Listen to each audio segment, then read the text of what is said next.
Muy buenos días a todos y todas. Es un gusto darles la bienvenida a una nueva sesión del Seminario Internacional de Sistemas Sociales, Redes y Complejidad. Un espacio que busca reunir a investigadoras e investigadores para pensar de manera crítica y colaborativa los desafíos de nuestras sociedades contemporáneas. Hoy tenemos el privilegio de contar con la maestra Catalina Amigo, egresada del Magíster en Análisis Sistémico Aplicado a la Sociedad de la Universidad de Chile, quien nos presentará su charla magistral Cultura y Vulnerabilidad Energética Territorial, el problema de la contaminación en Coyhaique. Su investigación parte de un dato alarmante. Coyhaique es la ciudad con los niveles más altos de contaminación del aire en toda América Latina. Sin embargo, Catalina nos invita a mirar más allá de los diagnósticos técnicos o económicos habituales, desde un enfoque sistémico constructivista inspirado en Niklas Luhmann y Mary Douglas. Nos mostrará cómo el uso de la leña no es solo una cuestión de costo o disponibilidad, sino también un vínculo cultural profundamente arraigado que entrelaza vida cotidiana, territorio y relaciones sociales. A través de etnografía, entrevistas y análisis territorial, su trabajo revela el fuerte acoplamiento entre sistemas socioecológicos, sociotécnicos y socioculturales, y nos explica por qué muchas políticas públicas fracasan cuando ignoran la memoria del territorio, los umbrales de tolerancia y la racionalidad propia de sus habitantes. La hipótesis que plantea es provocadora y necesaria. Toda transición energética debe partir del reconocimiento de las prácticas culturales existentes o corre el riesgo de aumentar la pobreza energética que pretende resolver.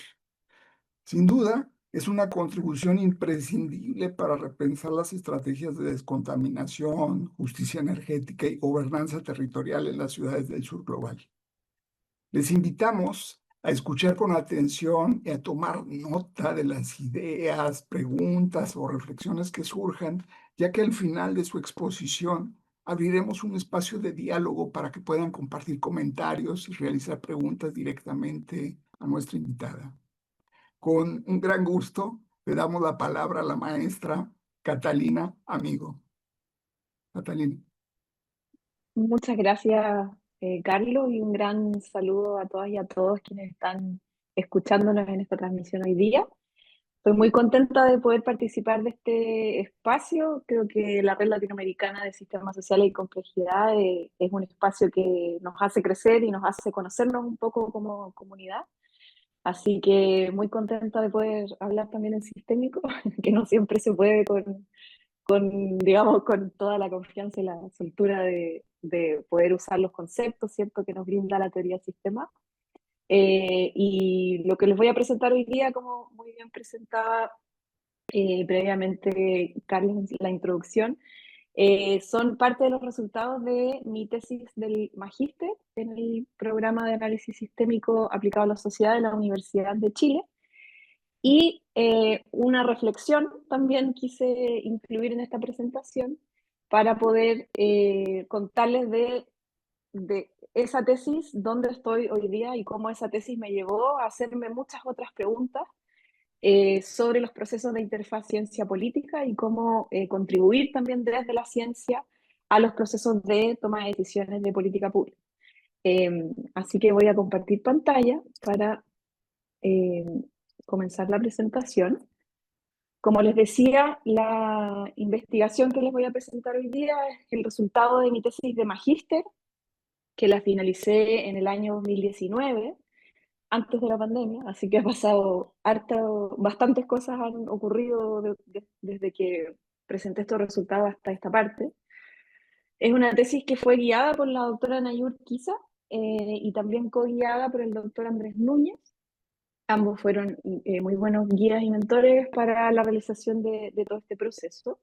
Y es una tesis que, si bien está cierto en el marco del programa Magíster en Análisis Sistémico Aplicado a la Sociedad, también forma parte de los resultados del Centro de de Ciencia del Clima y la Resiliencia, el CR2, también de la Red de Pobreza Energética y de distintos proyectos Fondesit en los que hemos estado colaborando, y también del Núcleo de Estudios Sistémicos Transdisciplinarios NES, así que por eso hay tantos logos, no quería dejar de mencionarlos porque toda esta investigación es resultado de los diálogos y las reflexiones que hemos podido dar en estos distintos espacios. Así que eso como para dar una introducción general. Para introducir, y como sé que este seminario tiene un foco latinoamericano, ¿cierto? No solamente ni México ni Chile, quería partir posicionando este problema que mencionaban en la introducción, Carlos, de cómo Coyhaique, ¿cierto?, es una de las ciudades más contaminadas de Sudamérica, y no solo Coyhaique, sino que en Chile, por ejemplo, esta es una imagen del IQ Air 2024, 6 de las 10 ciudades más contaminadas de América Latina están en Chile, y están todas en la zona centro-sur del país, siendo Coyhaique el año pasado la segunda más contaminada después de Santa María, Perú. Eh, y hay otras 6 ciudades, ¿cierto?, que están en estos 10 primeros lugares. Y quise poner también un ejemplo para contrastar, porque me imagino que para muchos y muchas quizás la Ciudad de México, por ejemplo, también es un referente muchas veces cuando se habla de contaminación, ¿cierto? Y el patrón que tiene la contaminación en la ciudad de Coyhaique, que ocupa el puesto 276 a nivel global, a diferencia de la Ciudad de México, por ejemplo, que está en 1200 por ahí. Si se fijan, hay ciertos picos, ¿cierto?, de la contaminación en los meses entre abril y septiembre, abril y agosto, que son precisamente los meses más fríos y los meses donde existe un mayor uso de artefactos a leña para la calefacción de las casas, ¿cierto?, de las residencias. A diferencia, por ejemplo, de la Ciudad de México, donde en general la contaminación se asocia, por ejemplo, mucho más al transporte u otro tipo de emisiones que lo hacen ser en general alta, pero más constante a lo largo del año.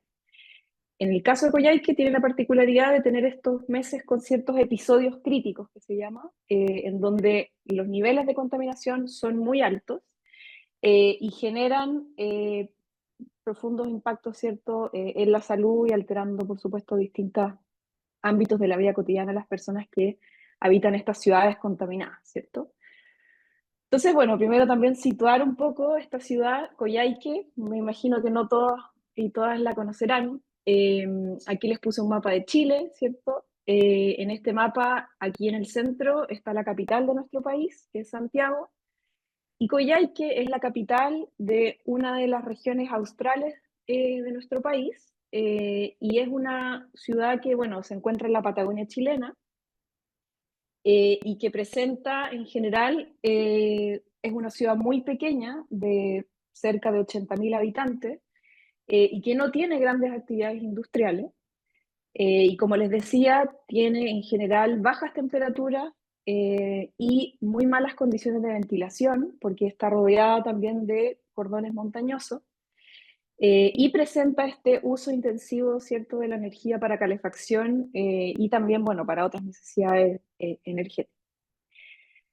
Tenemos aquí como comenzaba el diagnóstico de que Coyhaique varios años, ¿cierto?, ha merecido el vergonzoso título de ser la ciudad más contaminada de América Latina, que contrasta con la narrativa que está muy presente también en esta región, que es parte de la Patagonia chilena, de la idea de ser una reserva de vida, ¿cierto? Como tenemos por un lado la ciudad más contaminada de América Latina y por otro lado se habla, ¿cierto?, de Aysén, que es el nombre de la región, como la reserva de vida. Entonces tenemos un problema que está también, una contradicción profunda también con la identidad y la vocación un poco que se ha construido en este territorio. Para enfrentar este problema, la política pública ha generado una serie de estrategias para poder enfrentarla con distintos programas que se orientan a intervenir los principales elementos que la política diagnostica como aquellos que causan este problema, ¿cierto? Sin embargo, ha sido muy limitada la efectividad que estas políticas han tenido, y de hecho el mismo proceso de implementación y de publicación, digamos, de instrumentos de política pública ha sido bastante lento porque implica primero tener mediciones sobre la contaminación, 3 años, según nuestra normativa. Luego hay un proceso de elaboración de este plan, que en el caso, por ejemplo, desde que se declaró por primera vez zona saturada esta ciudad, tardó 3 años y 5 meses en decretarse el primer plan de descontaminación para material particulado grueso, que son los tipos de contaminantes que están regulados por nuestra normativa. Y posteriormente, en 2016, se declaró recién la zona saturada de material particulado fino, que es el que se llama MP2.5, que es de hecho el que tiene mayor incidencia y daño en nuestra salud. Y tardó, ¿cierto?, 2 años, casi 3 años en ser publicado el plan de descontaminación, que bueno, se publicó en paralelo con la publicación de esta tesis también. Y en la época veíamos, ¿cierto?, noticias como esta, ¿cierto? Era una preocupación de la opinión pública, en donde estaba esta idea de un Coyhaiqueville, ¿no? Como una lógica también de Chernobyl por la contaminación, o por ejemplo, titulares que decían, por ejemplo, que la contaminación nos estaba matando, ¿cierto? Que se exigía subsidio a combustibles limpios. Y esta es una noticia del 11 de junio del 2025, solo para mostrar que esto es un problema que sigue totalmente vigente. Y que si bien se ha logrado cambiar un poco la matriz de los artefactos dentro de esta ciudad, todavía tenemos niveles sobre la norma muy altos, y Coyhaique, como les mostraba en el inicio, sigue siendo la segunda ciudad más contaminada de América Latina el año pasado. No sabemos esto porque está en curso, ¿cierto? Pero sigue siendo un problema muy vigente.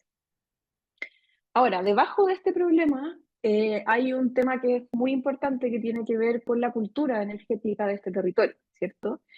En este territorio hay una matriz energética para específicamente la calefacción que está muy arraigada y de hecho, por ejemplo, según algunos datos de encuestas de medio ambiente, que son un poco antiguos del 2016, pero la verdad es que no han habido nuevas encuestas en estos temas. Por ejemplo, el 70% de la población de Coyhaique señala que la contaminación es un problema ambiental, los afecta, lo relacionan a las estufas. Sin embargo, solo el 8% de la población dice estar dispuesto a dejar de usar leña.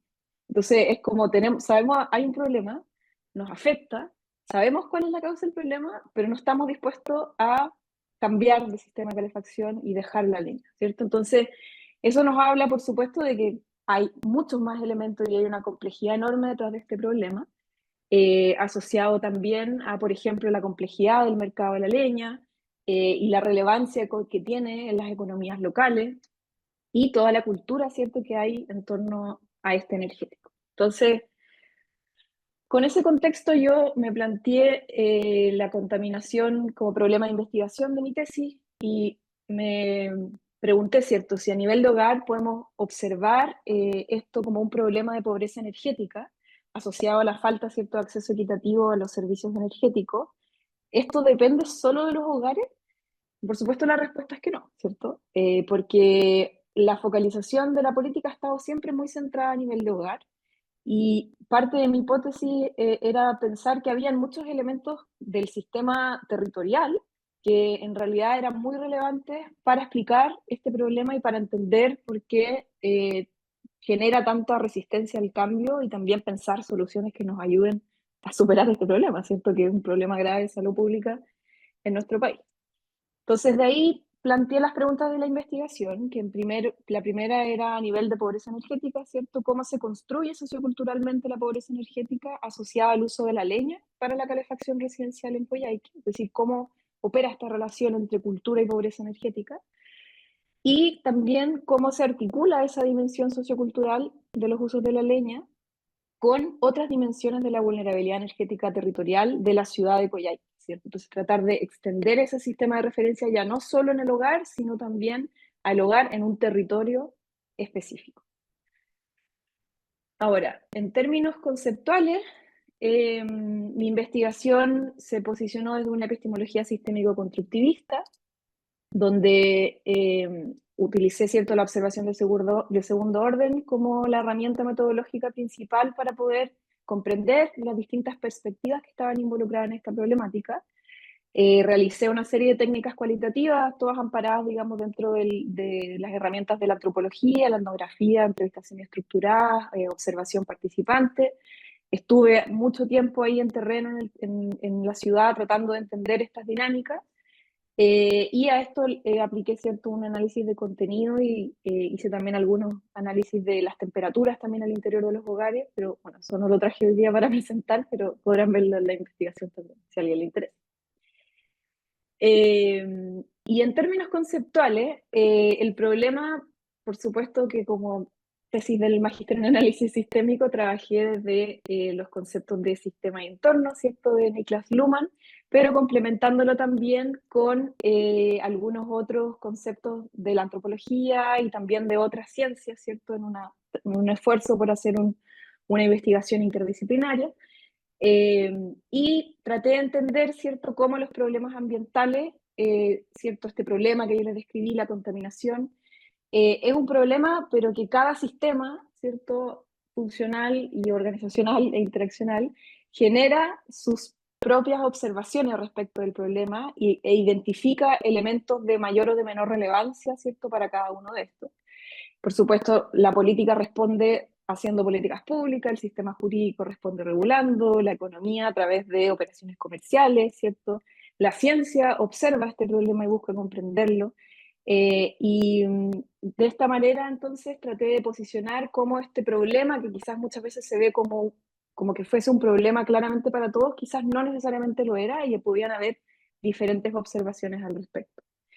Y la segunda distinción con la que trabajé es la distinción de riesgo y peligro, donde traté de poder entender cómo la observación del problema de la contaminación podía ser observada como un riesgo, es decir, como un daño que es atribuible a una consecuencia de la decisión del sistema, es decir, donde hay una responsabilidad de la acción al respecto de este problema, o como un peligro, que sería en este caso una atribución a la externalidad, ¿cierto? A lo externo, al entorno, en donde yo como sistema en realidad, o el sistema que sea que uno esté analizando, atribuye la responsabilidad de ese daño a algo externo, ¿cierto?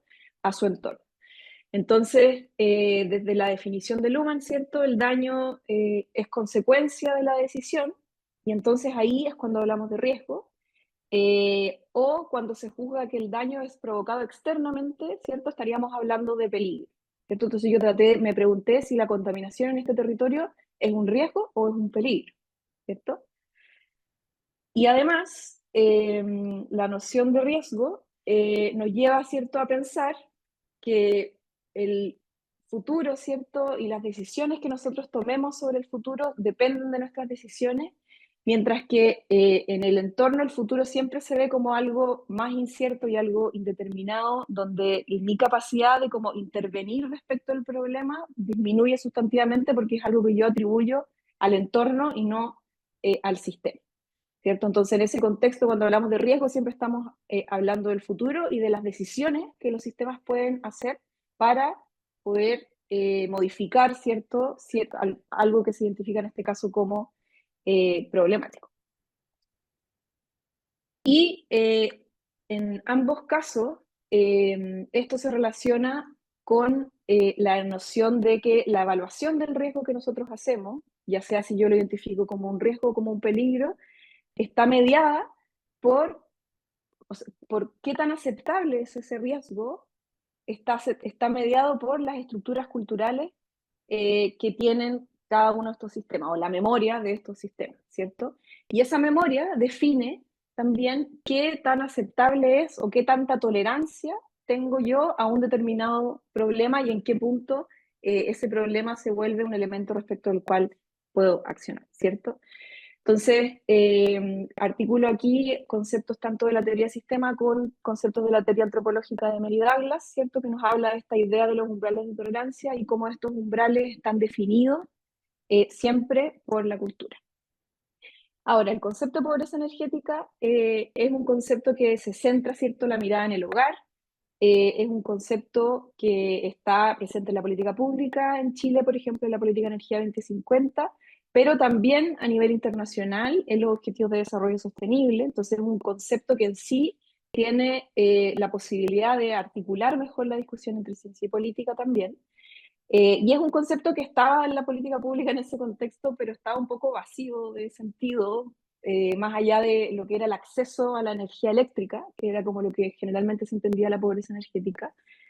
Y desde la red de pobreza energética estuvimos trabajando durante varios años en desarrollar una definición que permitiese entender la pobreza energética como un fenómeno más complejo, relacionado al acceso equitativo a servicios energéticos de alta calidad, eh, que siempre lo hemos planteado como un problema que está situado, digamos, en su base, con condicionamientos territoriales y culturales, ¿cierto? Es decir, cómo nosotros miramos el acceso, por ejemplo, en este caso, a la climatización de la vivienda, está sujeto a la evaluación de calidad o a los umbrales de tolerancia a partir de los que se define qué es el acceso y qué es el acceso y a qué servicios y qué es lo equitativo, ¿cierto? Como cuál es el umbral con el cual vamos a decir esto es excesivo o esto está bien, ¿cierto? Esos umbrales se definen, ¿cierto?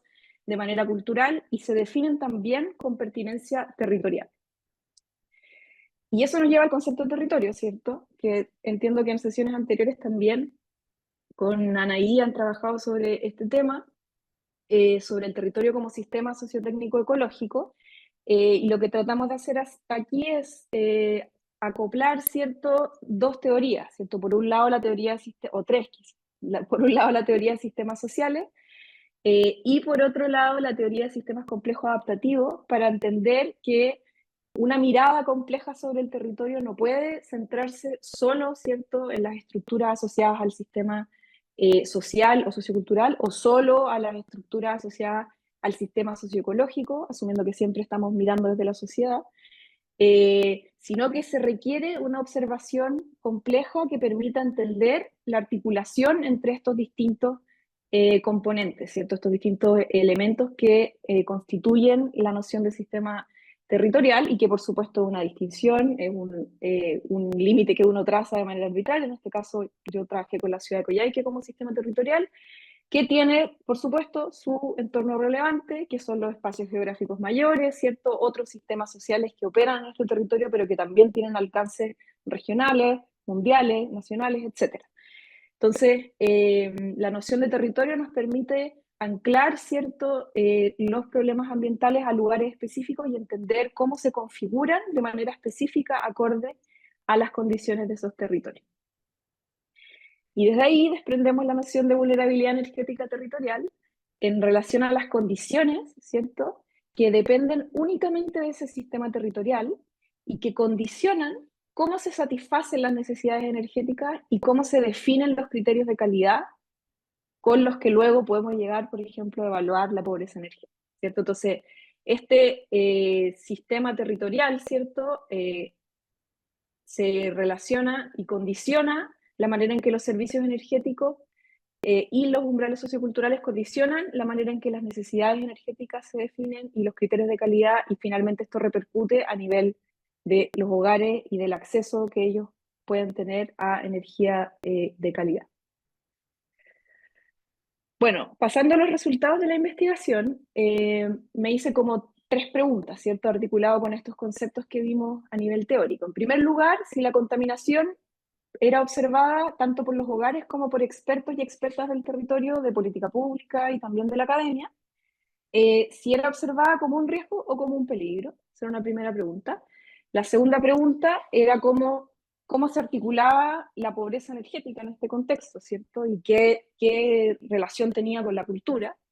Y en tercer lugar, cuáles eran estas condicionantes territoriales, o de qué manera a través de este lente del sistema territorial yo podía observar condicionantes, barreras, facilitadores que tienen que ver con la configuración del problema. Entonces, muy sintéticamente, respecto a la contaminación como riesgo o peligro, no puse todo el detalle de los resultados de esta parte, sino que más bien me quise centrar en las conclusiones. En general, hay una atribución de una responsabilidad siempre hacia un otro. O sea, en general, cuando uno habla con los expertos, el problema es de los hogares. Cuando uno habla con los hogares, el problema es de los autos. Cuando habla uno con los actores de la academia el problema de la política pública. Entonces siempre hay una como atribución a una otredad en donde la contaminación se observa principalmente como un peligro, es decir, como se atribuye siempre al entorno más que como un riesgo. Hay muy poca, o en ese momento había muy poca como capacidad como de involucrarse en la decisión de la gestión de este problema, ¿cierto? Hay un reconocimiento importante de la complejidad y de la multicausalidad del problema. O sea, muchos de los entrevistados y entrevistadas reconocían que era muy complejo, ¿cierto? Que tenía muchas causas, pero las respuestas y las acciones en general, tanto de la política pública como también las acciones ciudadanas y de la sociedad civil, en general todas son súper parciales y, bueno, como veíamos al inicio, no son muy efectivas, ¿cierto? Seguimos teniendo este problema. Por otro lado, la ciudadanía en general está bastante poco sensibilizada ante las posibilidades de solución y hay una observación muy individualizada del problema, donde se atribuye la responsabilidad a las personas y a los hogares y por mucho tiempo hubo un punto ciego muy grande asociado a la importancia del mercado de leña, no porque no se supiera que era importante, sino que porque en Chile hasta hace 3 años atrás o 4 años atrás, la leña no era considerada un combustible, entonces no había ningún tipo de normativa ni regulación que permitiera regularla, ¿cierto? Entonces era un punto ciego para el sistema jurídico y por tanto para el sistema político porque no tenían capacidad de ejecutar acciones frente a ese mercado y en general era como un gran punto ciego de la política. Y bueno, hay avances, por supuesto, en autoidentificar y reconocer responsabilidades del problema, tanto a nivel de expertos como de hogares, pero en general es un problema que se sigue trabajando como un peligro y no como un riesgo, lo que haya como una acción de gestión respecto del daño que está generando este problema. Ahora, pasando a la cultura de pobreza energética, que sería el segundo capítulo de resultados, sin duda que la calefacción es algo que para muchas personas del territorio es fundamental. Es la principal necesidad energética identificada tanto por los hogares como por los expertos para la ciudad de Coyhaique. Y como dice esa cita ahí, que es de uno de los hogares, dicen, si me cortan la luz, podré estar sin luz, ¿cierto? Pero estar sin fuego es algo que no se puede. ¿Y por qué no se puede? Porque el territorio es un territorio de muy bajas temperaturas. Entonces, la calefacción en este territorio realmente es algo como de vida o de muerte y es un problema que ha sido históricamente solucionado con un energético que es la leña, que tiene un poder calorífico tremendo y eso significa que ha generado también una serie de estructuras sociales, culturales, que lo sostienen como la principal manera de satisfacer la necesidad de calefacción en este territorio, ¿cierto? Y además, además de la leña en sí, el artefacto de la cocina a leña es un artefacto que está muy arraigado porque no solamente permite calefaccionar, sino que también nos permite cocinar alimentos, hacer el pan, calentar el agua, secar la ropa, calefaccionar, secar la casa, incluso dicen que le quita la humedad a la casa, ¿cierto? Entonces es un artefacto que además articula una serie de otros elementos que van mucho más allá de la calefacción y que llegan incluso a la importancia de la reproducción de la vida social, ¿cierto? En torno a las cocinas a leña. Entonces, si pensamos con las dimensiones de la pobreza energética que vimos, ¿cierto? El acceso, la equidad y la calidad, en términos de acceso, todos los hogares que yo entrevisté tienen acceso a calefacción, ¿cierto? Al servicio energético, porque es fundamental. Como dije antes, sin calefacción uno no vive. En términos equitativos, hay un tema muy relevante, por supuesto, que tiene que ver con el gasto de la energía, porque es prioridad el gasto de la energía, porque pasar frío no es opción. Pero hay muy poca claridad de los hogares respecto de cuánto gastan, y esto tiene mucho que ver también con el mercado de la leña, porque también muchos hogares recolectan leña, eh, hacen trueque, intercambian, ¿cierto? Leña por otro tipo de productos, y la leña se sigue identificando, pese a que ha ido subiendo su precio, se sigue identificando como el combustible más barato y con mejor rendimiento, porque en comparación a los combustibles alternativos que se presentan, es la que en el fondo ha permitido lograr satisfacer esos umbrales de calefacción a los que los hogares están acostumbrados, ¿cierto? Y además, por supuesto, las cocinas a leña y asociado a condiciones de pobreza estructural también, permiten quemar una serie de otras cosas que no es solo leña, ¿cierto? Recolección de otro tipo de restos de poda, de basura, de ropa, de zapatos. Entonces también en contextos de extrema pobreza es un artefacto, ¿cierto? Que se valora porque también puede generar calefacción sin necesariamente tener que gastar, ¿cierto? En leña. Ahora, cuando hablamos de la dimensión de calidad, que era esa dimensión que estaba abajo, que yo les decía que donde estaban los umbrales culturales, es donde aquí me explotó el problema, digamos, porque aparecieron muchos elementos para los cuales las personas, perdón, para los que las personas eran fundamentales en términos de cómo definir la calidad del servicio energético al que yo estoy accediendo, ¿cierto? Por un lado, por supuesto, se considera la contaminación, pero en general para ellos la contaminación está fuera de la vivienda, no está dentro de la vivienda, entonces no lo asocian al calefactor.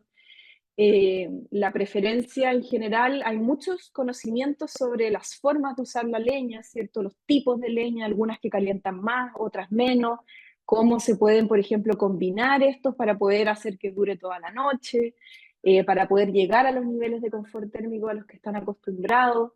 Las personas tienen muchos conocimientos también sobre los artefactos, ¿cierto? Y valoran su capacidad autónoma de poder repararlos, de poder utilizarlos, de poder tener un calor que sea envolvente, que sea estable. Y si bien en general ellos declaran estar acostumbrados al frío, ¿cierto? Siempre uno va a Coyhaique y dicen, no, aquí nosotros estamos acostumbrados al frío. El frío al que están acostumbrados es el frío exterior de la vivienda, pero también al interior de la vivienda, en Coyhaique están acostumbrados a niveles muy altos de temperatura. Entonces, ¿por qué? Porque el calor es un habilitante de la vida social en un contexto territorial donde las temperaturas son muy bajas. Entonces, tener la casa calentita, tener la casa abrigada, es algo que a mí me permite también hacer vida social, porque si no me tengo que ir a acostar para poder taparme y poder no pasar frío, ¿cierto? Entonces, hay una valoración respecto del nivel de calor al que yo puedo llegar dentro del hogar con la leña, que es el principal elemento diferenciador de los otros combustibles que logran calefaccionar la vivienda, pero no logran llegar a ese nivel de calor al que las personas están acostumbradas, ¿cierto? Entonces, a partir de esta reflexión y de esta revisión, digamos, de cómo se expresaban estas dimensiones de la pobreza energética en los hogares, me di cuenta, ¿cierto?, que había un problema que era muy importante, que también es un problema ambiental, que antecede al problema de la contaminación, que es el frío, ¿cierto? Y el frío es un problema para el cual se han desarrollado múltiples estrategias culturales y que es gestionado efectivamente como un riesgo, porque las personas hacen muchas cosas para enfrentar este problema ambiental entre ellas, por ejemplo, toda la cultura energética que han hecho en torno al uso de la leña, hoy día es una barrera que opera en relación a este otro problema ambiental que se sigue observando, ¿cierto?, como un peligro. Entonces, esta observación me permitió entender, ¿cierto?, que la contaminación para estos hogares es un problema secundario respecto del frío, porque en el fondo ellos no están dispuestos a pasar frío, y ese es el primer problema al cual deberíamos estar orientando las acciones de política pública para poder solucionar el problema de la contaminación atmosférica. Bueno, y pasando al sistema territorial, esta diapositiva es horrible, yo lo sé porque tiene demasiados elementos, pero es solo para mostrar, no la uso para explicar cada uno, sino para mostrar la cantidad de elementos que logramos sistematizar de los elementos contextuales del sistema territorial que influyen en la configuración del problema de la contaminación atmosférica. Elementos relacionados a los sistemas socioecológicos, ¿cierto? Desde que la ciudad tiene mala ventilación hasta que hay una imprevisibilidad anual de la variación de la temperatura. Hay años muy fríos, hay años menos fríos, condicionantes sociotécnicas que tienen que ver con la presencia de ciertos combustibles o no en el territorio, dónde están espacialmente esos combustibles, y elementos culturales que tienen que ver, por supuesto, con elementos del sistema económico, político, jurídico, científico también, en donde, por ejemplo, para la ciencia que se hace en el territorio, había muy poca investigación, además de que habían pocas instituciones académicas, había muy poca investigación, por ejemplo, sobre esta temática en el mismo territorio. Entonces, logramos hacer este mapeo general, donde, por ejemplo, las condiciones socioecológicas, como les decía, están los cordones montañosos asociados a la mala ventilación, hay fenómenos de inversión térmica que tiene que ver, ¿cierto?, con las configuraciones climáticas del territorio, y también condiciones ecosistémicas, como que está lleno de leña, en todo o sea, bueno, de árboles que uno puede convertir en leña, por tanto también es un recurso que está muy abundante en el entorno ecológico, y que son elementos que por supuesto uno no puede modificar a voluntad, sino que están como condiciones de base de la ciudad, y por tanto debiésemos pensar las soluciones considerando estos elementos, generan también condiciones sociotécnicas específicas, por ejemplo, en términos de infraestructura, hay la disponibilidad de otros combustibles alternativos a la leña era muy baja. De hecho se generaron un montón de problemas por desabastecimiento de pellet, que fue uno de los principales combustibles de recambio. Además es más cara, y además la concentración de la oferta está en la zona baja de la ciudad, por tanto todas las personas que viven en la zona alta tienen dificultades o tenían dificultades en ese momento de poder acceder a combustibles como la parafina, por ejemplo.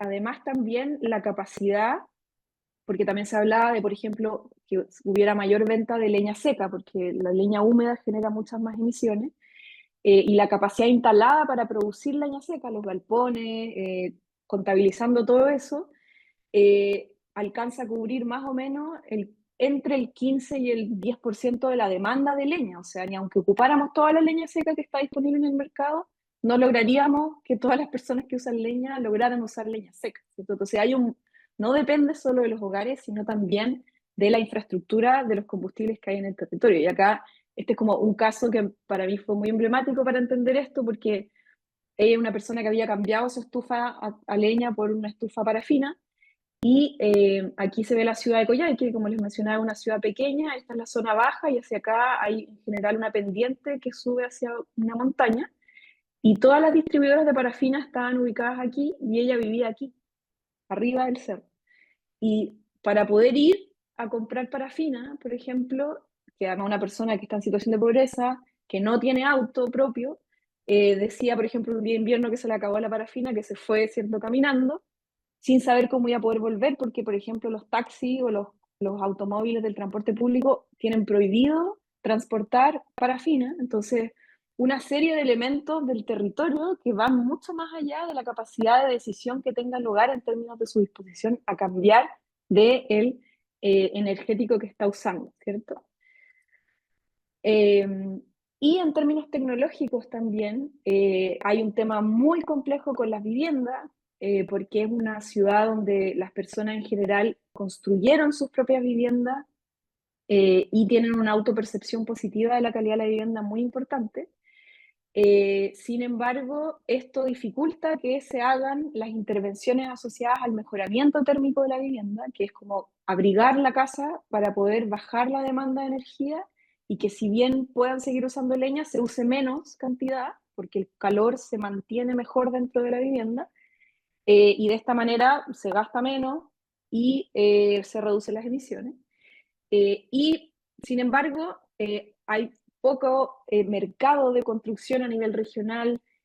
No hay, por ejemplo, políticas orientadas a las leñeras, no hay, por ejemplo, conocimientos y materiales para mejorar la vivienda en el territorio, ¿cierto? Entonces, como estamos diciendo, mejoremos las viviendas, pero estructuralmente el territorio no tiene la capacidad de responder a la demanda, que de hecho la meta del plan en esa época era entregar 7.000 subsidios para mejorar las viviendas en 3 años, y solamente se llevaban 400 en el momento que hice esta investigación. Entonces claramente demuestra que no hay capacidad de gestionar, ¿cierto?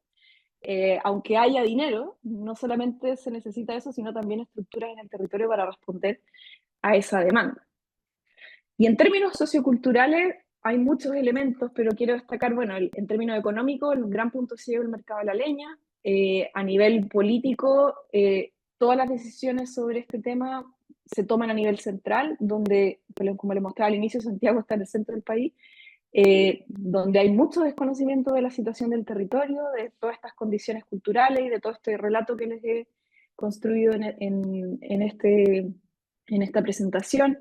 Y hay una gran fragmentación de acciones que genera duplicación de esfuerzos, que dificulta la coordinación, no hay seguimiento, no hay fiscalización tampoco de la implementación de las políticas. A nivel jurídico, como les decía, la leña no era considerada un combustible, hoy día por suerte sí, así que se están desarrollando ya los reglamentos, pero es todo un proceso social, ¿cierto?, que requiere de definiciones. Y a nivel científico, técnico, ¿cierto? También había mucha competitividad y desarticulación, por ejemplo, entre las unidades científicas regionales, no había una incorporación de este problema local como un problema científico relevante, y teníamos cierto nivel cultural, lo que les mencionaba, como el arraigo cultural a la cocina, la autoevaluación positiva de las viviendas, y esta suerte de olvido programado del problema que, como les mostraba al inicio, esto es un problema solo del invierno, entonces se acaba el invierno y a todos se les olvida la contaminación, y eso es parte también de las barreras estructurales para enfrentar. Ahora también identifico una serie de otros facilitadores, ¿cierto? Facilitadores socioecológicos. Hay un tremendo potencial, esta es una región muy rica en recursos naturales, como les decía al inicio, se llama, su eslogan, digamos, como Aysén Reserva de Vida, y tiene un potencial tremendo para la generación a nivel de energías renovables no convencionales. Tiene muchas aptitudes, ¿cierto?, para actividades turísticas y hay muchos recursos locales, ¿cierto?, que pueden ser gestionados de manera sustentable. También en términos sociotécnicos hay, creo que, una estructura de autonomía respecto de la gestión y el manejo de los artefactos, que es un tremendo aporte y que se podría poner en valor respecto de cómo los hogares generan estos cambios, ¿cierto?, en sus estructuras de consumo. Y a nivel sociocultural, también Ciudad de Coyhaique es como un laboratorio perfecto, porque es una ciudad pequeñita, tiene pocos habitantes, tiene un tema de aislación geográfica importante, y por tanto es una ciudad que yo creo que tiene mucho potencial como laboratorio natural para poder pilotear maneras de intervenir este problema y de gestionarlo de una manera diferente, ¿cierto? Tiene muchos servicios públicos en la región, las generaciones más jóvenes tienen mucha sensibilidad a estos temas, también al cambio climático, y hay mucho interés de poder trabajar, pero hay hoy día pocas capacidades y pocos recursos, pocas iniciativas que gestionen y que logren efectivamente avanzar en este contexto. Bueno, en ese año, ahora les voy a contar algunas otras cosas que se han hecho, pero en ese momento había todavía esta noción de la contaminación como peligro y como un problema que no sabemos cómo resolver.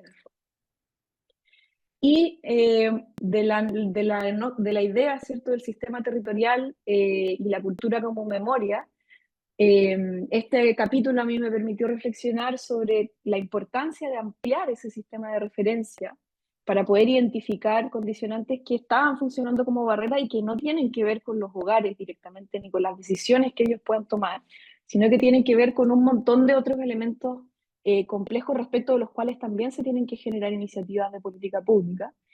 Efectivamente reconocer el peso que tienen las condiciones culturales asociadas al modo de vida en este territorio. Es decir, la memoria del sistema es clave para poder pensar formas de solucionar este problema. Sin embargo, la política pública está orientada fundamentalmente a intervenir en las condiciones sociotécnicas, o sea, cambiar los artefactos, cambiar las viviendas, subestimando el acoplamiento que estas condiciones tienen con elementos socioecológicos, por un lado, y socioculturales por el otro, ¿cierto? Que estos elementos operan, ¿cierto?, como barreras para el cambio, focalizando muchas veces la responsabilidad en los hogares cuando también hay elementos estructurales como, por ejemplo, la disponibilidad de leña seca, que no estaba disponible en el mercado, por tanto, ni aunque los hogares quisieran usar leña seca, no iban a poder hacerlo. Entonces hay un tema con la observación, ¿cierto?, del problema que era importante como complejizar, ¿cierto? Y desde los elementos que entrega la teoría de sistemas sociales, articulada, ¿cierto?, con estas otras teorías, fue súper enriquecedor como poder dar esa amplitud de perspectiva al problema bajo las condiciones específicas de este territorio, ¿cierto? Entonces, las conclusiones a las que llegué, y ahí le puse de esta tesis, no de esta presentación, porque después voy a contarles un poco de lo que siguió a esta investigación, es la importancia, ¿cierto?, de mover esta gestión del problema hacia la noción de riesgo territorial, ¿cierto? O sea, que ya no fuera un problema, un peligro, sino que verlo como un riesgo y que no fuese focalizado en los hogares, sino como un problema que requiere ser gestionado a nivel territorial. Y en ese contexto, ¿cierto?, aprender de las estructuras que se han desarrollado enfrentando el frío como un riesgo y entendiendo y reconociendo que ese también es un problema ambiental del territorio que tiene que ser gestionado, y que la disposición que los hogares tengan a cambiar su sistema está mediado por la capacidad de mantener los umbrales de confort a los cuales están acostumbrados. Y probablemente a futuro vamos a lograr ajustar esos umbrales e ir bajándolo. Quizás las generaciones más jóvenes van a poder bajar esos umbrales, pero esos son procesos de largo aliento, cambio cultural, requieren muchos años, y si queremos enfrentar el problema hoy día, tenemos que satisfacer en el fondo esos umbrales de confort térmico, especialmente en hogares donde hay personas mayores o personas sensibles, ¿cierto?, en términos de salud a este problema.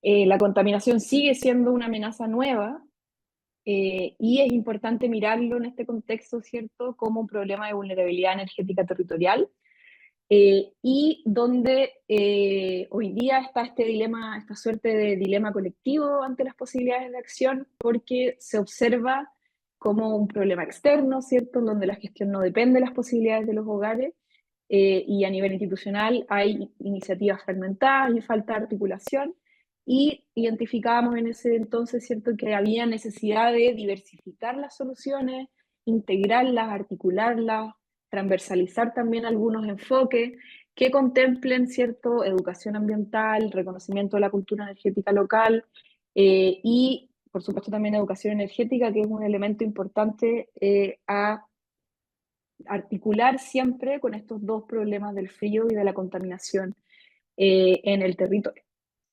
Eh, bueno, entonces terminé mi tesis y dije, bueno, ¿y ahora qué? ¿Cierto?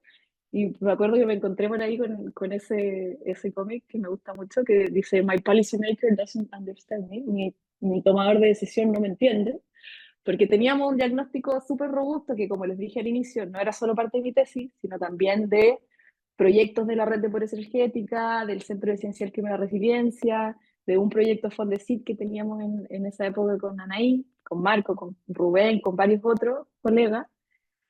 Y con todos esos proyectos hicimos lo que uno hace desde la ciencia, ¿cierto? Publicar muchos papers, publicar muchos capítulos, escribir mucho al respecto, pero hicimos también otros esfuerzos de comunicación de la ciencia, como por ejemplo un policy paper, ¿cierto?, que hicimos en 2019, hicimos una propuesta de indicadores para medir la pobreza energética con definiciones que tratamos de adaptarlas en términos culturales a la realidad de Chile, reconociendo que habían distintas problemáticas en las distintas partes del país.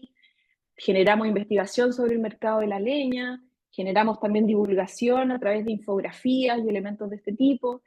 Y, por ejemplo, generamos con el Centro de Ciencia del Clima y la Resiliencia este informe a las naciones, que me quedó un poquito pixeleada la foto, pido disculpas, pero después les puedo dejar el link si les interesa, en donde se juntó mucha investigación que se estaba haciendo de manera interdisciplinaria desde las ciencias atmosféricas hasta la antropología, pasando por todo el abanico de disciplinas que teníamos presentes en ese grupo muy grande de investigadores e investigadoras, y se compiló, ¿cierto?, este informe que daba una serie de recomendaciones para la política pública basada, ¿cierto?, en evidencia científica disponible, en un formato, digamos, un poco más amigable que un paper, y que genera una serie de eventos, charlas, etc. Sin embargo, como les decía, todo esto ocurrió entre el 2019 y 2020. Hoy día seguimos, no igual, pero seguimos con el mismo problema. Y muchos de estos documentos enfrentan desafíos, ¿cierto?, de cómo comunicamos esta producción científica que nosotros hacemos de manera tal de que tenga relevancia o capacidad de resonancia en las estructuras de la política pública, ¿cierto? Entonces, algunos de los resultados que yo tuve en mi investigación me llevaron a pensar en los procesos de la interfaz ciencia-política, que es lo que estoy haciendo ahora en mi tesis doctoral. Por ejemplo, cómo habían elementos asociados a la fragmentación de las acciones que generaban duplicación de esfuerzo, que dificultaba la coordinación, cómo había también mucha competitividad y desarticulación entre las unidades científicas regionales, cómo no había incorporación de las problemáticas locales, como la contaminación, ¿cierto? Se me empezó a preguntar como, por un lado, tenemos mucha investigación de muy buena calidad, mucha evidencia que respalda elementos que se podrían estar transformando en acciones de política pública, pero la política pública no logra incorporarlo o no se incorpora. Entonces me empecé a hacer esa pregunta de cómo conectar un poco mejor estos dos mundos. Por supuesto, en las reflexiones de todos estos proyectos y personas con las que trabajo, pero eso siempre hablo en plural, porque todo esto en realidad es fruto de un diálogo con muchas personas. Y empezamos a pensar sistémicamente, ¿cierto?, en esta idea de interfaz, ¿cierto?, cómo la ciencia tiene una racionalidad propia y la política tiene la suya propia, ¿cierto? Cada uno tiene su código, su racionalidad, sus reglas, sus formas de operar, y empezamos a mirar cómo ocurren estos procesos sociales, ¿cierto?, de coordinación entre las comunicaciones científicas, por un lado, entre las verdades científicas, y la comunicación política, por el otro, ¿cierto? Y la interfaz, entonces, la definimos como este proceso social de coordinación que posibilita, pero no garantiza, ¿cierto? Siempre en una lógica de intervención contextual, la conexión entre la comunicación científica y la comunicación política, específicamente en el ámbito de toma de decisiones de política pública. Entonces, con eso, con estas ideas en mente, en maceración, con Anaí, con Rubén, con Marco, con todo el equipo, estuvimos participando en distintos procesos de intervención contextual en la lógica, ¿cierto?, del profesor Mascareño, no que fuéramos a intervenir directamente, sino que asumiendo la complejidad de los sistemas sociales y reconociendo que a lo sumo lo que uno puede ofrecer es una oferta comunicativa, como diría la profesora Madrigal también. Uno puede ofrecer una oferta comunicativa que sea atractiva para que el sistema cambie sus propias estructuras, ¿cierto? Como en esa lógica. En el 2019, a partir del fondo de Anaí, de otro fondo que tuvimos en colaboración con la Universidad de Aysén, generamos una serie de espacios de diálogo, generamos entrevistas, aplicamos metálogos, ¿cierto? Y tratamos de empezar a intervenir contextualmente este sistema territorial, generando instancias de reflexión sobre los roles, por ejemplo, de los diferentes actores, sobre el rol de la política pública, el rol de la ciencia respecto a este problema, y fuimos construyendo poco a poco espacios para ir problematizando esto. Y aquí pues así como un ejemplo que nos permitía mostrar cómo habían actores que identificaban que los distintos actores estaban completamente descoordinados entre sí. Estos son citas de respuestas que los distintos actores con los que trabajamos nos dieron, que eran actores de política pública y de la academia, y también algunos de la sociedad civil. Y otro que nos decían, no, está todo súper bien, estamos súper coordinados, eh, la coordinación es adecuada, ¿cierto? Hay mejoras en la coordinación en los últimos años. Entonces empezamos a darnos cuenta cómo también a través de la investigación que estábamos haciendo, estábamos contribuyendo a coordinar y a generar estos puentes, ¿cierto? Para que se comunicaran estas diferentes perspectivas y generar reflexividad sobre aquello que nosotros, desde la observación de segundo orden, estábamos viendo como que claramente no se estaban comunicando o que habían problemas importantes de coordinación, pero que no todos los actores reconocían como relevantes en ese contexto y para ese problema. Entonces empezamos a generar estos espacios, después con otra colega de la Facultad de Arquitectura, postulamos un fondo y nos ganamos un fondo para poder mostrar y difundir resultados de investigación cualitativa, que también este tipo de investigaciones siempre generan muchos resultados que son difíciles de comunicar porque son tesis muy largas. Mi tesis tiene como 300 páginas. Creo que muy pocas personas realmente se la han leído porque es muy difícil de comunicar. Porque uno tiene los relatos, ¿cierto? Y cuando uno piensa que un policy maker, una persona que toma decisiones, uno le dice, mira, mi tesis tiene 300 páginas y tiene mucho que ver con tu problema, pues obviamente no es relevante para esa persona. la manera en que está escrita esa comunicación científica. Entonces, hicimos con Alejandra este esfuerzo por analizar nuestros resultados de manera conjunta, publicar un artículo que fuera en español, porque además también la barrera idiomática, y hicimos un mini documental para transmitir los puntos más importantes de nuestras investigaciones. Y después hicimos un seminario con los tomadores de decisiones para lanzar ese documental, de manera que, de cierta forma, ellos estaban obligados a ver el documental y comentarlo, ¿cierto? Entonces, como otro proceso de intervención contextual en este pequeño laboratorio, donde lo que hicimos fue mirar, ¿cierto?, estos programas que implementa el plan de descontaminación, específicamente el de acondicionamiento térmico de vivienda y el de recambio de calefactores, que son los dos programas más fuertes, digamos, que intervienen a nivel de hogar para poder enfrentar la problemática. Y fuimos a terreno con un experto audiovisual y realizamos una serie de entrevistas a hogares sobre este problema de la transición energética para visibilizar estas barreras, pero ya no desde un escrito académico, sino que desde el poder que entrega también la comunicación artística, ¿cierto? Y la comunicación a través de un mini documental para mostrar esta diversidad de experiencias buenas y malas y las recomendaciones que surgen desde la experiencia también de distintos hogares que tienen trayectorias de cambio completamente diferentes. Entonces, tomamos 6 casos, entrevistamos también a algunos actores de política pública local y generamos este mini documental, y ahí les puse como algunos screenshots de las distintas caras y los distintos elementos que están presentes en el documental, y generamos este lanzamiento, ¿cierto?, que fue en Coyhaique durante el año 2023, donde tuvimos a la responsable de la política del plan de descontaminación, a un académico que es con el que más hemos trabajado este tema de la universidad local, a la encargada del reacondicionamiento térmico de vivienda, al Ceremi de Energía de ese momento de la región, que el Ceremi es como el representante del ministerio, pero a nivel regional, y al alcalde de la ciudad, en un espacio de diálogo, ahí estoy yo, donde estuvimos mostrando y discutiendo sobre este problema a la luz de lo que nos daba el documental, ¿cierto? Entonces, ¿cómo podemos generar a partir de estos otros formatos también diálogo y discusión en estos contextos de intervención contextual para poder movilizar también el conocimiento que se genera? El documental está disponible en YouTube si a alguien le interesa. Lo pueden encontrar en el sitio, o sea, en la web de la Red de Pobreza Energética, dura 20 minutos, así que si a alguien le interesa conocer más detalles, está ahí disponible.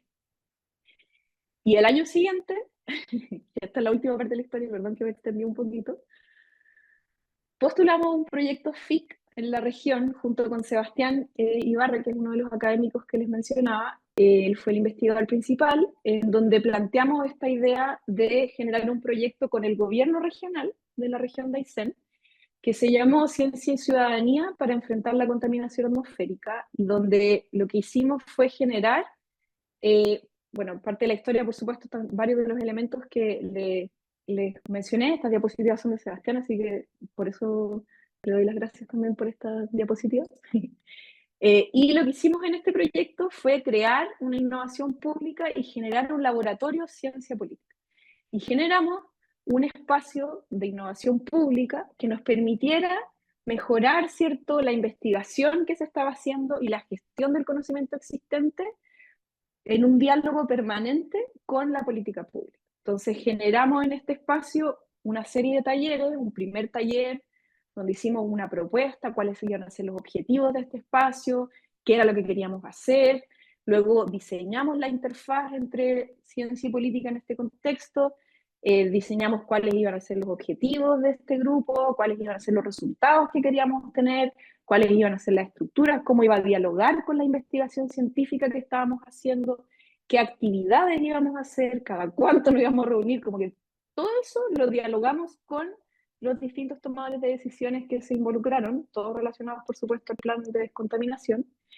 Y hicimos una identificación de brechas de conocimiento, es decir, como qué conocimientos nos faltan en relación a este problema, y ahí es como el resultado de, creamos como una agenda de investigación respecto a este tema para la región, para el problema de la contaminación atmosférica, identificando brechas que eran relevantes para la toma de decisiones de política pública. Después priorizamos esas brechas, las sistematizamos y dijimos, estas son las más importantes, estas pueden ser en mediano plazo y estas son de largo plazo. Y terminamos, ¿cierto?, este proyecto haciendo una identificación de los desafíos y proyecciones, y en el fondo es como el otro proceso de intervención contextual, en el sentido de que fue un proyecto que duró un año y que permitió generar un espacio súper rico de discusión, de reflexión, de aprendizaje, pero que se enfrenta también a las estructuras de la ciencia en Chile, que son de proyectos de un año, de 2 años, de 3 años, y que dificultan mucho darle continuidad y sostenibilidad en el tiempo a estos elementos. Pero fue de todas maneras un laboratorio, como les decía, muy interesante y que yo creo que, espero que tenga buenos frutos, estaremos viéndolo próximamente. Y para cerrar, solamente algunas reflexiones y aprendizajes después de este proceso, como un poco más de contarles esta experiencia. Creo que la capacidad de generar estos procesos de co-construcción en torno a conceptos, como ha sido para nosotros en toda esta historia que les he contado, el concepto de pobreza energética, es fundamental. O sea, la capacidad de tener estos conceptos que los dotemos de sentido, que son conceptos que, por ejemplo, ya son relevantes para la política pública, que uno pueda contribuir a generar ciertas estructuras de sentido que permitan avanzar también en poder enfrentarlos y en poder generar soluciones de política pública también más adecuadas y pertinentes en términos territoriales y culturales es fundamental. Y para ello la observación del segundo orden como herramienta es fundamental. Y eso sin duda es algo que para mí aprendí con el magíster en análisis sistémico, y creo que es un elemento clave, digamos, para poder pensar en cómo articular, ¿cierto?, mejor esta interfaz. La importancia de articular, ¿cierto? Como creo que si algo aprendido en estos años es articular personas, proyectos, ideas, lenguajes, sistemas. Creo que es algo que nos hace falta.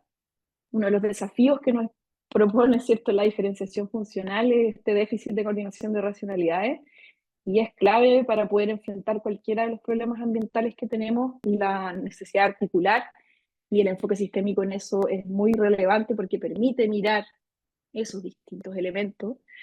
La importancia de generar estos espacios de diálogo constantes e iterativos con el sector público a diferentes escalas permite también, por ejemplo, aprovechar ventanas de oportunidad, poder posicionar ciertos elementos, tener agendas de corto, mediano y largo plazo, ¿cierto?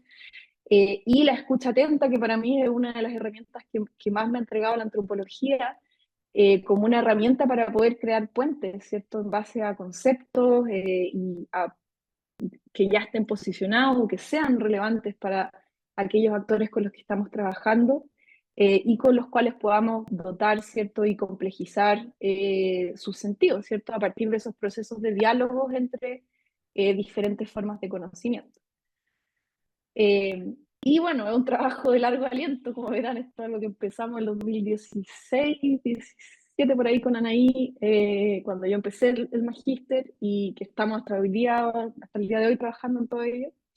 Y es muy difícil mostrar los resultados, espero haber podido mostrar algo de eso. Tampoco es que diga que todo lo que se ha hecho es porque nosotros hicimos esto, pero hemos logrado también de cierta manera articular y facilitar quizás ciertos procesos, y como es una intervención contextual, uno nunca puede saber si funciona o no funciona, cuál fue la causa, cuál fue el efecto, pero bueno, al menos hemos intentado de forma deliberada gatillar ciertos procesos de reflexión que creo que han sido muy importantes también para poner en valor también el rol que tenemos del sistema científico y desde la ciencia que hacemos, para repensar, ¿cierto?, nuestra acción científica, ¿cierto?, cómo esa comunicación científica opera en otros sistemas, qué rol tienen también las universidades en este contexto y también de la ciencia, ¿cierto?, como sistema.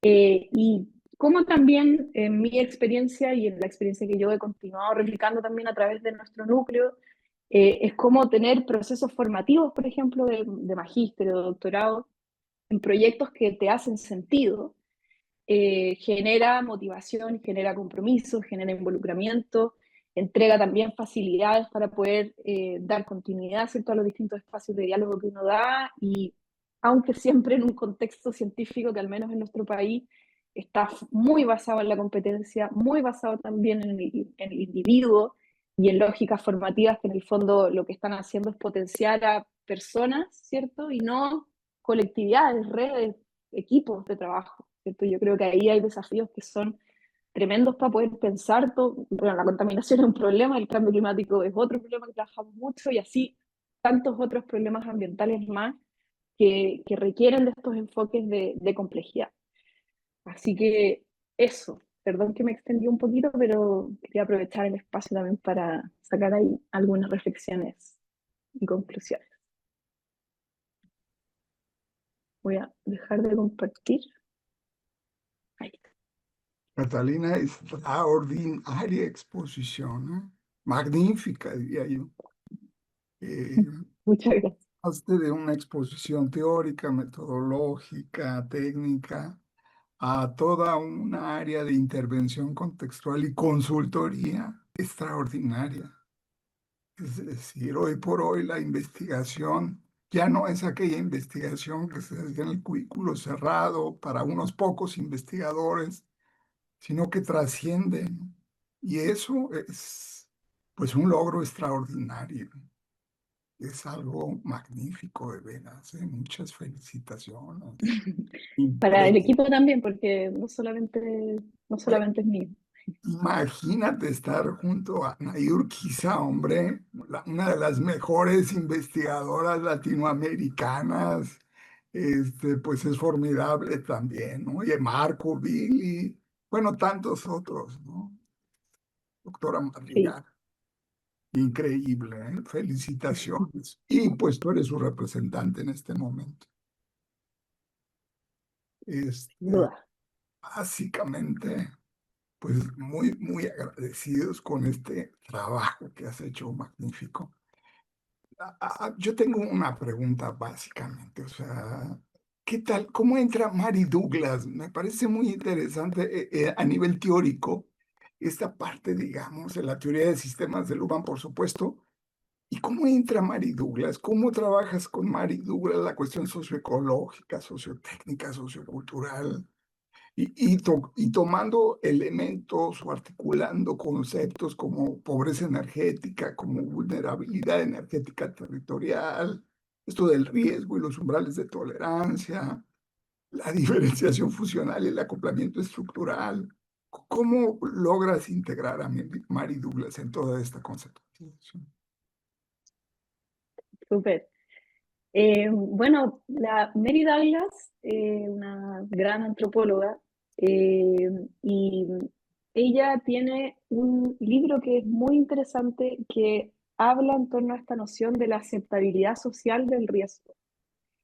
Y en este libro ella lo que desarrolla es, o en realidad problematiza cómo las personas, ¿cierto? Porque ella no trabaja en la teoría de sistemas, cómo las personas eh, aceptan los riesgos de maneras diferentes a partir de sus construcciones culturales y de sus formas de ver el mundo, ¿cierto? Desde su cosmovisión, desde su cultura. Entonces, lo que yo traté de hacer, o un poco el diálogo que traté de hacer entre Luhmann y Mary Douglas, es como llevar este concepto de aceptabilidad del riesgo y de umbrales de tolerancia, que también es el concepto, también es de Mary Douglas ese concepto, que tiene que ver como con hasta qué punto yo estoy dispuesto a tolerar ciertos riesgos, por ejemplo, hasta qué punto yo estoy dispuesta a aceptar la contaminación con tal de no pasar frío. Esa definición varía y es cultural, y en este caso, por ejemplo, que les presenté hoy día, está muy definida por las estructuras históricas del territorio, o sea, cómo este territorio históricamente ha enfrentado este problema del frío, ha generado que ellos estén acostumbrados a ciertos niveles de calefacción, y por tanto su tolerancia a la calefacción, o sea, perdón, a la contaminación, está asociada, ¿cierto?, a que puedan cumplir su estándar de confort térmico dentro de las viviendas. O sea, yo puedo tolerar la calefacción mientras yo pueda mantener mi vivienda caliente. Pero, por ejemplo, otras personas que llegan de Santiago o de otras regiones a vivir a la región tienen umbrales de tolerancia muy diferentes y dicen, oye, las personas aquí tienen sus casas demasiado calientes. Entonces, ¿cómo no son capaces de calefaccionar menos sus casas para contaminar menos afuera? Y en realidad para esas personas, esos umbrales, ¿cierto? Culturales, ya sea de frío, calor o respecto a la contaminación, son umbrales que son puntos ciegos para uno, porque son parte de nuestra cultura, de la forma en que nosotros crecimos, de cómo nos acostumbramos a tener nuestro entorno de la casa. Y de hecho, en Santiago, en la capital, es completamente lo opuesto. En Santiago estamos acostumbrados a pasar frío al interior de la vivienda, porque el periodo de frío es mucho más corto y el frío no es tan intenso. Entonces el frío dentro de la casa está mucho más aceptado. Entonces hay una estructura cultural de los santiaguinos, y los santiaguinos lamentablemente son los que toman las decisiones muchas veces en este territorio, eh, que tolera el frío dentro de la vivienda de una manera completamente diferente de cómo se tolera el frío allá, en Coyhaique. Entonces, esa noción de umbral de tolerancia y de aceptabilidad del riesgo respecto de los problemas, entonces los santiaguinos que llegan allá no están dispuestos a aceptar la contaminación, tienen una umbral de tolerancia diferente. Yo lo articulo con la teoría de sistemas, entendiendo como que los sistemas, a su vez, también construyen tienen sus umbrales de tolerancia a los distintos problemas que construyen y, por tanto, las observaciones también definen distintos niveles y se definen distintas aceptabilidades del riesgo, ¿cierto? Entonces, a nivel de hogar, ¿cierto? Que es una categoría de las ciencias sociales para medir la pobreza, ¿cierto? Que uno podría decir. Se puede observar cómo a nivel de hogar se construyen ciertas prácticas y se definen ciertos umbrales que al final están condicionando la manera en que se observa el problema. Entonces trato como de hacer ese diálogo entre como la noción de persona y sistema, que en el caso de la Mary Douglas es solo a nivel de persona. Lo rico de hacerlo conversar con Luhmann es que uno puede llevar eso, por ejemplo, a las organizaciones y decir, las organizaciones tienen umbrales de tolerancia diferentes y aceptan los riesgos de maneras diferentes. O los sistemas también, a nivel sistémico. La política pública acepta los riesgos, puede tener distintos umbrales de tolerancia a distintos tipos de riesgos.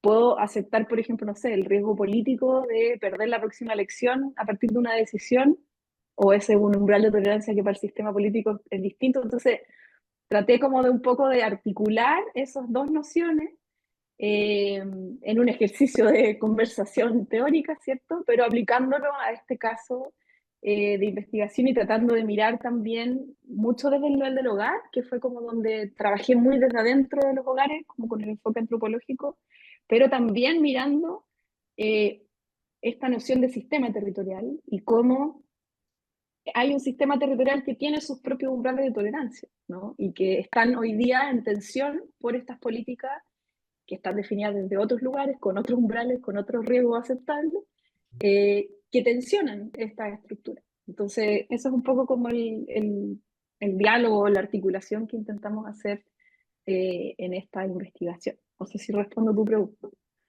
Muy bien, muy bien. Hay tres conceptos que me gustaron mucho que explicaste: el del sistema entorno, el de riesgo, peligro y el de estructura expectativa. ¿Podrías hablar un poco más de este? Es decir, la distinción teórica clave de estructura expectativa.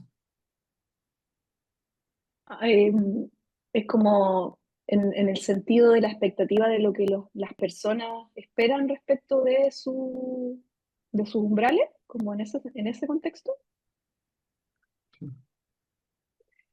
Bueno, desde la teoría del sistema, como las estructuras son expectativas de expectativas, ¿cierto? Es como la redundancia de la observación. Ahora, en el caso de la investigación, el concepto de expectativa lo estuve trabajando desde el foco de poder mirar como lo que los hogares esperan, ¿cierto? Como lo que las personas esperan respecto de los servicios energéticos, que en este caso es lo que estaba mirando concretamente en el tema de pobreza energética, y cómo esas expectativas, que en el fondo son como las maneras a partir de las cuales yo en mi desarrollo, ¿cierto? Histórico, cultural, aprendí a cómo tenían que ser las cosas, en este caso, cómo una casa no es casa si es que no tiene leña, decían muchas personas, una casa no es un hogar, ¿me decían? Si no hay fuego, si no hay cocina, leña, con agua hirviendo todo el día. O sea, no hay construcción de hogar sin eso. Entonces, esa expectativa genera, de cierta manera, bueno, estructuras sociales, ¿cierto?, dentro de los sistemas interaccionales, a nivel de personas, ¿cierto? Cuando las personas interactúan, como había unas citas por ahí que decían como, si yo voy a una casa y en esa casa no hay fuego, en esa casa no hay vida, ¿cierto? Entonces hay una expectativa también de cómo esa interacción social se construye y a la vez también eso genera una estructura no solo a nivel como del sistema interaccional de los hogares, que podríamos decir, o el sistema familia en ese contexto, sino también a nivel de sistema territorial. Yo diría que son como estructuras que dentro de la investigación yo las asocio a la idea de memoria territorial, que en el fondo es como la memoria del sistema, que son aquellas como estructuras o expectativas que han sido como consolidadas, podríamos decir, como estructuras clave y fundamentales para lo que se espera en ese territorio. Entonces, por ejemplo, incluso yo misma, que yo no soy de la región de Aysén, no nací allá, pero he hecho toda mi investigación allá. Tengo hace muchos años una conexión con ese territorio. Quizás tengo una expectativa de cómo es un hogar en Santiago que cuando voy a la región de Aysén cambia, porque conozco parte de esa memoria territorial y mis expectativas cambian también de acuerdo a esas estructuras de los sistemas territoriales, ¿no? Y cómo se generan también diferencias asociadas a esas recurrencias dadas por el tiempo y el espacio al final. Eh, Creo que un poco por ahí va, trato de usar expectativa a nivel más de sistemas interaccionales y estructura a nivel más como del sistema territorial y asociado en la memoria, pero en realidad las expectativas también son estructuras sociales, o sea, están, desde la teoría de sistemas están, digamos, siempre ahí. Sí, yo veo por otro lado una aplicación de múltiples técnicas. Utilizaste entrevistas semiestructuradas, observación participante, conversación cotidiana, análisis documental, análisis de contenido. eh, y bueno, por supuesto, vinculaste todo esto sobre cómo o qué observa y cómo se observa el problema por distintos actores, ¿no? A través de este conjunto. Eso me pareció también algo muy atractivo de tu tesis. Este, ¿cómo? Atractivo y desafiante. Claro, por supuesto. ¿Y cómo te fue con Atlas T? ¿Metiste toda esta información a Atlas T y a trabajarla? Sí, sí, trabajé con Otlasti en el caso de las entrevistas. Ahora, siempre con la salvedad de que las entrevistas que yo realicé son como toda entrevista, no buscan como ser representativas, como estadísticamente representativas, sino que traté de buscar una diversidad de casos que me permitieran mostrar distintos elementos. Entonces, yo entrevisté muchos hogares, pero en la tesis finalmente trabajé con 6, que generé como perfiles un poco más detallados de sus condiciones sociales, económicas, de las historias familiares, de dónde venían, porque esta es una región que también tiene la particularidad de que fue poblada, bueno, repoblada en realidad, porque los indígenas que vivían en los pueblos indígenas de esa zona, muchos de ellos fueron exterminados y es una zona del país que se repobló hace 100, 120 años atrás, como más, con mayor fuerza, digamos. Todavía habían poblaciones rurales más dispersas, pero hubo un proceso migratorio bien grande, mucho más reciente que el resto del país. Entonces hay mucha historia también como de este arraigo de la leña que no viene y que es una parte también a mí que me encanta de este tema, que no lo he podido explorar con más detalle, pero que al final cuando hablamos de la calefacción a leña estamos hablando de calefacción con fuego, que es como lo más, la primera expresión, digamos, de, no sé, de humanidad y del Homo sapiens sapiens, como tiene que ver con la capacidad de cocinar alimentos y que eso cambió radicalmente nuestra mandíbula y nuestra capacidad de tener cerebro y como que hay una parte antropológica de la profundidad de la conexión con el fuego, que yo creo que es fascinante y ojalá alguien se anime a meterse en ese tema. Eh, pero bueno, me dispersé. El trabajar con estos hogares fue súper interesante y desafiante porque, claro, traté de buscar casos que mostraran experiencias diferentes respecto de el vínculo con la leña, distintos niveles socioeconómicos, distintos niveles educativos también, personas mayores, personas más jóvenes, hogares con niños, hogares sin niños, entonces como tratar de buscar, porque había muchos elementos que se asociaban o que se daban por sentado y quería también buscar, por ejemplo, eh, experiencias que pudiesen como mostrar esos distintos barreras u obstáculos que se observan desde lugares diferentes a nivel como de hogares, ciudadanos, digamos, personas de todos tipos, digamos.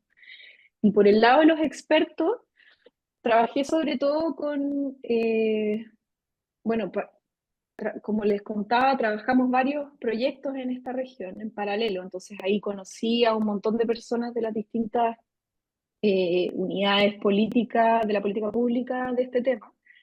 Y finalmente, claro, trabajé con entrevistas de dos académicos de la región y con, si mal no me acuerdo, 5 o 6 entrevistas de tomadores de decisiones de política pública, pero de distintos programas. Entonces, uno de vivienda, uno de los que veían los calefactores, otro de los que veían la política en general, otro de salud y así. Entonces, como buscar también tener diversidad dentro de la perspectiva de la política pública. Y todas esas entrevistas las trabajé en el Atlas T, con un proceso de codificación como abductivo, podríamos decir, que tenía yo como categorías súper claras que sabía que quería mirar, pero también obviamente habían cosas que iban a emerger y que efectivamente emergieron. Entonces, con la apertura suficiente para que esas categorías emergieran. Y de ahí fui construyendo como la reflexión y la articulación siempre como con las categorías conceptuales que había construido, ¿cierto? De la noción de riesgo-peligro, la identificación de causas, consecuencias, cómo ellos cómo construyen el problema estos distintos actores, que lo construyen de forma muy diferente. Y después, cómo se puede mirar desde el lente de la pobreza energética, que es un lente que existe en la política pública, entonces uno puede activar recursos, un montón de otras cosas, y desde la noción de vulnerabilidad energética territorial, que en el fondo surge de la reflexión con cambio climático, ¿cierto? Porque también el cambio climático va a cambiar este escenario, por ejemplo, incrementa el frío, entonces eso va a aumentar la contaminación, o va a cambiar, se va a aumentar la temperatura y quizás eso va a influir positivamente. Entonces, la noción de vulnerabilidad viene como de la noción del riesgo climático y desde la idea de sistema territorial, que es como el concepto que yo trabajo desde mi tesis del pregrado, que siempre me ha llamado mucho la atención, ¿no? Que es como la idea del arraigo y del vínculo que uno genera con los lugares donde habita. Entonces, como con esos tres elementos, como esos eran los elementos conceptuales que sí o sí quería mirar de qué manera se expresaban, pero los articulé con otras cosas que fueron también surgiendo del análisis. Digo, porque esto da para otra conferencia sobre cómo manejaste el Atlas y con todas estas variables, ¿no? Que ojalá y que más adelante nos pudieras dar. Oye, escuché cuando estabas hablando que dentro de las actividades ya más de intervención contextual, llegaron a construir un índice propio de vulnerabilidad energética territorial. Sí, hicimos, ¿cómo? ¿Sí lograron realizar este índice de vulnerabilidad energética? Claro, con el trabajo de la red de pobreza energética, nosotros identificamos que en la política Energía 2050, que es la política energética de Chile, había un objetivo de esa política que decía explícitamente como definir conceptualmente y hacer indicadores de pobreza energética para Chile. Entonces, nosotros con la red, que la red es una plataforma de colaboración transdisciplinaria que hemos construido originalmente desde la Universidad de Chile en sus inicios, pero que rápidamente la ampliamos a otros actores porque no tenía ni un sentido dejarla solamente en la universidad, sino que se involucraron otras universidades y también otro tipo de actores como actores de política pública, de la sociedad civil, del sector privado, etcétera. Y desde ese espacio, de esa red, que lo que fuimos haciendo fueron muchos espacios de reflexión, de diálogo, de discusión, generamos una propuesta conceptual, que es la que yo les mostré en la presentación, esa que tiene acceso, equidad, calidad y la pertinencia territorial de base. Y generamos también después, bueno, nos pasó cuando estábamos haciendo esa definición, que había muchos elementos del territorio que no cabían dentro de la definición de pobreza, porque la pobreza se refiere a la medición del hogar, ¿cierto? Como que es súper claro que la pobreza siempre se ve, digamos, desde eso, y si queríamos tener capacidad de diálogo con las mediciones de pobreza, teníamos que cuidar como esa distinción. Pero había muchos elementos de la energía que tienen que ver con los factores, las condicionantes territoriales. Entonces ahí eh, ampliamos y empezamos a trabajar este concepto de vulnerabilidad energética territorial, y lo que hicimos fue proponer un set de indicadores que son, le llamamos como el índice tridimensional de pobreza energética, que lo que hace es como proponer tres indicadores para medir la pobreza energética, considerando los problemas del acceso, ¿cierto? Por ejemplo, cuántos hogares tienen acceso o no tienen acceso a electricidad, que es como lo primero que uno piensa, pero también a agua caliente sanitaria, a calefacción, a iluminación adecuada en la vivienda, etcétera. Luego la equidad, que tiene que ver con cuánto gastan los hogares en energía para, para satisfacer todas sus necesidades energéticas, que son las que se mide el acceso. Cuánto gastan en relación, en proporción a sus ingresos. Es decir, como aquellos hogares que gastan más de un cierto porcentaje de sus ingresos, se pueden considerar en situación de pobreza energética cuando además son hogares, por ejemplo, en situación de pobreza, o en, digamos, otros contextos socioeconómicos de mayor vulnerabilidad. Y luego la dimensión de calidad, que para nosotros de hecho fue o es la discusión que más hemos como tratado de posicionar, que no solamente es importante medir el acceso y la equidad, sino cuál es la calidad de la energía a la que acceden. Y ahí, en la calidad, por ejemplo, está la calidad de los combustibles. Por ejemplo, la leña, y dices que la leña es seca, es húmeda, de qué manera es, ¿cierto? Como porque tengo acceso y quizá es equitativo, no gasto tanto, pero ¿cuál es la calidad del combustible con el que estoy satisfaciendo mis necesidades? ¿Y qué impactos tiene en términos, por ejemplo, de contaminación adentro de mi vivienda y afuera de mi vivienda, ¿cierto? O la calidad del suministro eléctrico. No sé cómo está la cosa en México, pero en varios países han habido temas importantes de cortes de luz, ¿cierto? Y eso es, por ejemplo, bueno, algo que no mencioné en la presentación, pero en Coyhaique todos los calefactores que no son a leña dependen de la luz. O sea, el calefactor a parafina, el calefactor a pellet y el aire acondicionado, los tres son electrodependientes. Y en Coyhaique se corta mucho la luz. Entonces la calidad del suministro eléctrico afecta la disposición que las personas tienen a cambiarse a otro sistema de calefacción, porque ellos dicen que se corta mucho la luz. Entonces, si se corta la luz en invierno, se queda sin calefacción y, como vimos, es como sin calefacción uno no vive, ¿cierto? Entonces, hicimos mucho el énfasis en esa dimensión de calidad, de cómo también era necesario revisar esos umbrales de cómo definimos la calidad de los combustibles. Por ejemplo, hace unos años atrás, los combustibles fósiles eran los combustibles que nosotros identificábamos como adecuados, pero hoy día tenemos problemas asociados, ¿cierto?, al cambio climático, que sabemos que tenemos que transitar de los combustibles fósiles a otro tipo de combustible. Entonces los estándares de calidad tienen que cambiar, ¿cierto?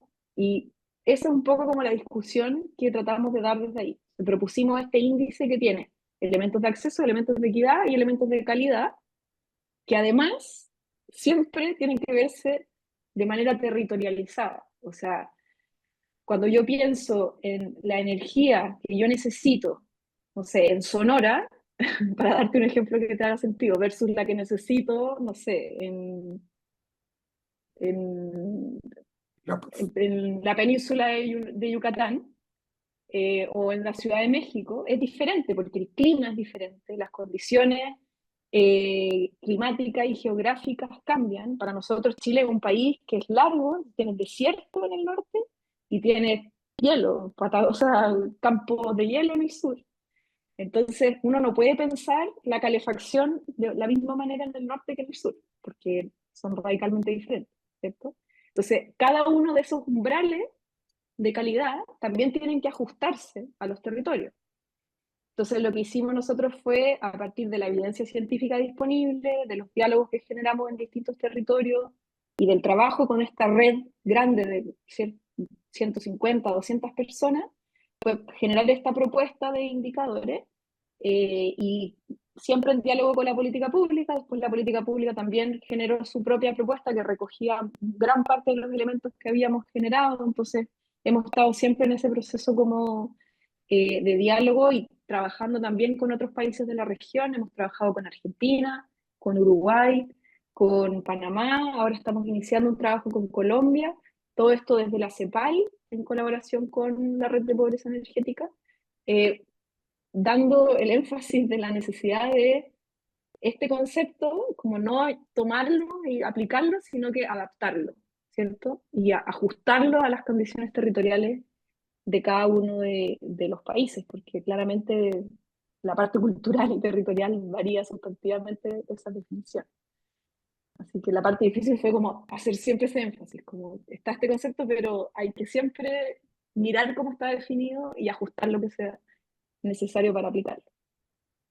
fíjate que durante toda la explicación que nos has dado, desde tu exposición de una tesis de 300 páginas hasta este momento, yo ya veo una guía práctica para el análisis de la pobreza energética territorial. Ya lo veo.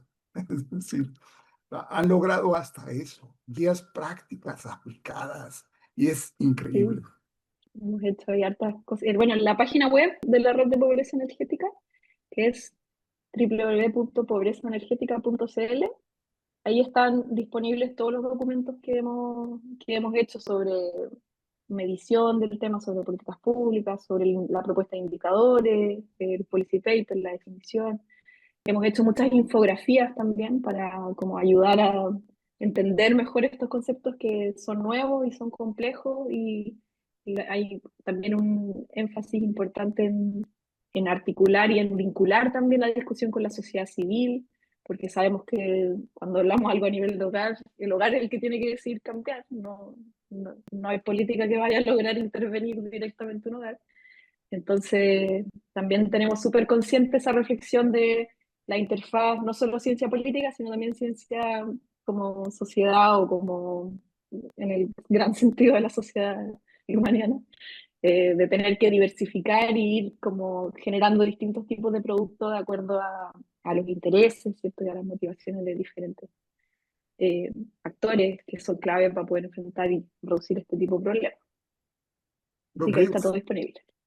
lo que es increíble es que un estudiante de maestría en México tenga la capacidad, la disponibilidad y el entusiasmo para hacer todo esto. Por eso les decía una de las reflexiones y que la veo mucho en el trabajo que hacemos en nuestro núcleo de estudios sistémicos transdisciplinarios, que es como otra de las redes, porque la red de pobreza energética es como esta red multiactor, ¿cierto? Que su foco es la pobreza energética, pero que no es sistémica necesariamente. Mientras que nuestro nicho, así como de discusión y reflexión más sistémica, es el núcleo de estudios sistémicos transdisciplinarios, el NEST, no sé si lo habrás escuchado, seguro que sí, con Anaí y con Marco. Y en ese espacio, parte de lo que nosotros hemos tratado de crear es como esa reflexión que yo ponía hacia el final de mi presentación, de la importancia de que los procesos formativos sean en contextos que a uno le hagan sentido y donde uno pueda también sentir y saber que lo que uno está haciendo puede tener algún tipo de impacto, puede ser de utilidad a un otro más allá de mi comisión evaluadora del programa de Magíster. Como creo que hay mucho de la motivación que genera también un montón de otros co-beneficios y como sinergias positivas, multiplicadoras, cuando uno trabaja, y lo veo, o sea, lo veo en mí, que yo me he formado en ese contexto gracias a Anaí, que ha sido como mi mentora todo este tiempo, y también lo que yo hago con mis estudiantes también y con todos los estudiantes que son parte del núcleo, que tratamos de inculcar un poco, es como ese espíritu de hacer lo que hacemos. O sea, pasamos muchas horas al día investigando, leyendo, analizando cosas, haciendo entrevistas, haciendo un montón de cosas que ojalá tengan sentido y tengan como conexión también con su capacidad de comunicación fuera de la ciencia.